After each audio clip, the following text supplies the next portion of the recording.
So there's three approaches to a cash offer that I'd like to explain. First is the iBuyer.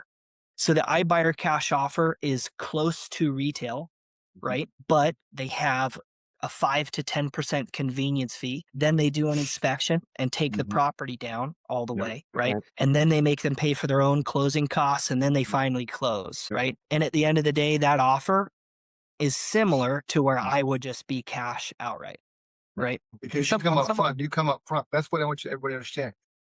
Dylan and his team and Doug Hopkins, the team, they come up front. Here's the offer. There's no wavering. There's no bullshit. There's no I'm gonna nickel and dime you to death here. It's like if it's a $450,000 house, it comes and says I'm gonna give you 350. That's it. They don't come Done. off of that. That's the price you're selling it will get it. Correct. The second option is what most wholesalers do. So they'll come in under, right?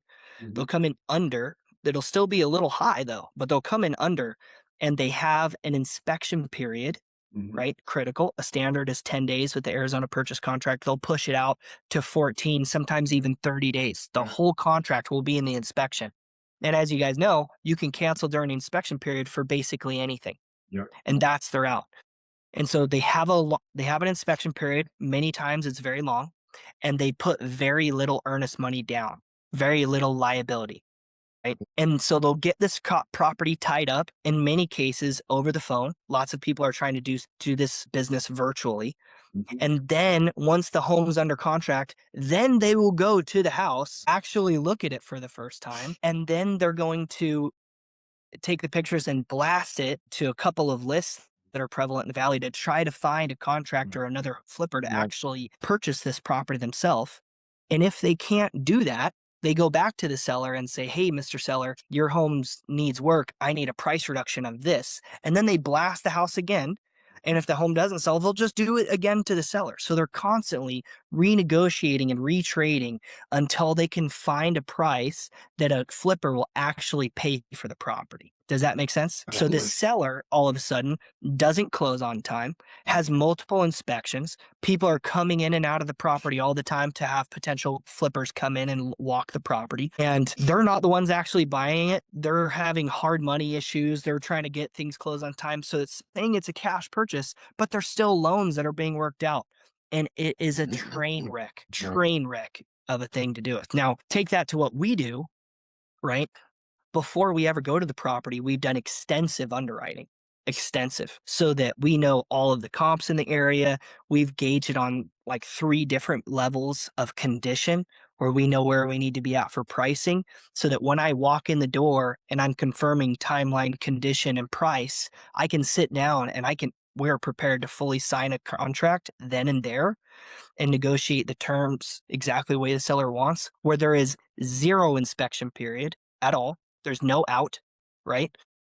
And we will do 5, 10, $20,000 of earnest money, whatever the deal takes to get done. If I'm competing with another wholesaler, I just rack up the earnest money every single time because I know they won't do it, Mhm. right? So if I'm competing with another guy and they're like, "Oh, well, he said he'll pay $1,000 more," I'm like, okay, is he willing to give you Mhm. $20,000 of earnest money and no inspection period? And Right. then pretty soon that guy goes away, right? So other things that are cool to note, we will do an advance to sellers via a promissory note and a deed of trust. So if a seller is house poor, basically they've run on hard times and they need $10,000 to be able to move to their next place or move into a rental or move into their friends or family or whatever, I will advance that cash, Nice. right? If they need to do a post possession for ideally only a couple of weeks, right? We can do that, right? Not a problem whatsoever. We can close in as little as 3 days. We can close as long as 45 to 60 days, right? So we completely customize it for exactly what the seller is wanting to do. Compare that to, again, more like an open door box of Right.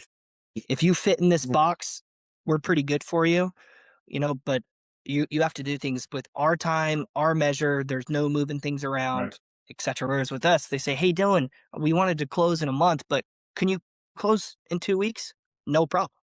You got it. No, we use a 3-page purchase contract that I'd be happy to email you. It is the most plain layman terms ever, right? Okay. That goes over that. But no, we don't use an AAR form for our cash offer. Obviously, we do it traditional, right? Mhm. But with the cash offer, we love the simplicity of this contract. It And basically it's, just says, hey, we're yeah, paying for all of the closing costs, all of the fees. The only thing that the seller's paying is debt attached to the property.